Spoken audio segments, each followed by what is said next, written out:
కుటుంబం ఉన్నా సోనియా గాంధీ గారు, రాహుల్ గాంధీ గారు ఏ పదవులు తీసుకోలే. కేంద్ర మంత్రి పదవి కానీ ప్రధానమంత్రి పదవి కానీ తీసుకోలే. ఆనాడు రాజీవ్ గాంధీ గారు చనిపోయినాక దాదాపుగా 3 దశాబ్దాలుగా పైగా కాంగ్రెస్ పార్టీలో గాంధీ కుటుంబం ప్రధానమంత్రి, కేంద్ర మంత్రి పదవి తీసుకోలేదు. పదవి త్యాగం అంటే వాళ్ళని చూడాలి, ప్రాణ త్యాగం అంటే వాళ్ళని చూడాలి, స్వతంత్ర పోరాటం అంటే ఆ కుటుంబాన్ని చూడాలి. మోతీలాల్ నెహ్రూ, పండిత్ జవహర్లాల్ నెహ్రూ స్వతంత్రం కోసం పోరాటం చేసి ఈ దేశానికి స్వతంత్రం తెచ్చినోళ్ళు. శ్రీమతి ఇందిరాగాంధీ, శ్రీ రాజీవ్ గాంధీ ఈ దేశం కోసం ప్రాణాలు త్యాగం చేసి దళిత, గిరిజన, ఆదివాసీలను ఆదుకున్న జాతి.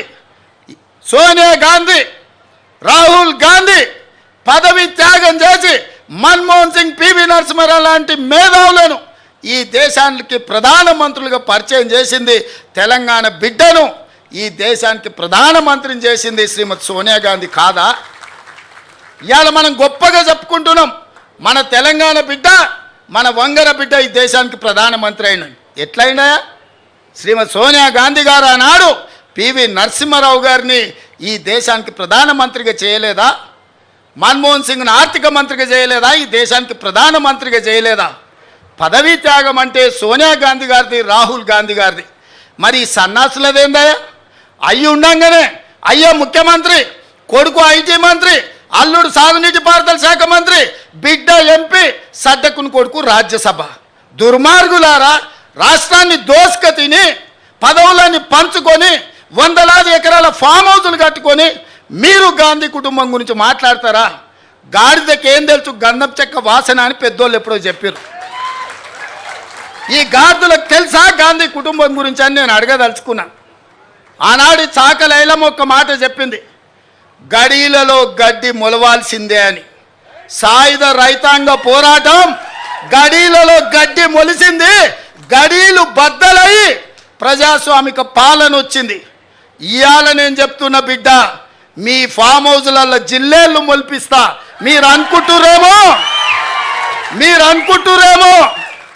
మీరు అడ్డగోలుగా మాట్లాడితే కాంగ్రెస్ పార్టీ కార్యకర్తలు రేవంత్ రెడ్డి చూసుకుంటూ ఊరుకుంటాడేమని ఇవాళ చెప్తున్న రాజీవ్ గాంధీ సాక్షిగా సచివాలయం ముందల బిడ్డ, మీ ఫామ్ హౌజులలో జిల్లేళ్ళు మొలవాలి.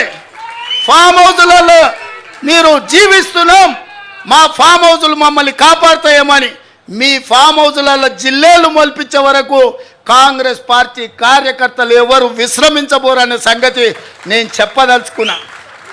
అందుకే మిత్రులారా, ఈడ తెలంగాణ తల్లి విగ్రహం పెట్టాలనుకున్నాడంట. నేను అడుగుతున్నా దిక్కుమాలినోని, తెలంగాణ తల్లి విగ్రహం పెట్టడానికి 10 ఏళ్ళు పడతాదే? 1000 ఎకరాలలో ఫామ్ హౌస్ కట్టుకున్నావు నువ్వు, 100 ఎకరాలలో వాడు జన్వాడల ఫామ్ హౌస్ కట్టుకున్నాడు, 10 ఎకరాలలో శత్రు దుర్భేదమైన ప్రగతి భవన్ పేరు మీద గడీని నిర్మించుకున్నావు.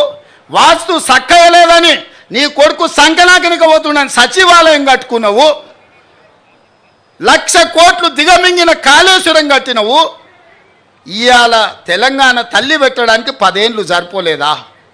10 సంవత్సరాలైనా తెలంగాణ తల్లిని పెట్టలేదు.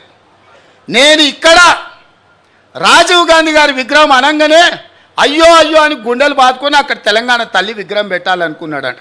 10 ఏళ్ళు ఏ గాడిద పండ్లు తోవినామని నేను అడుగుతున్నా. ఇక్కడ తెలంగాణ తల్లి విగ్రహం మేము పెట్టొద్దన్నమా?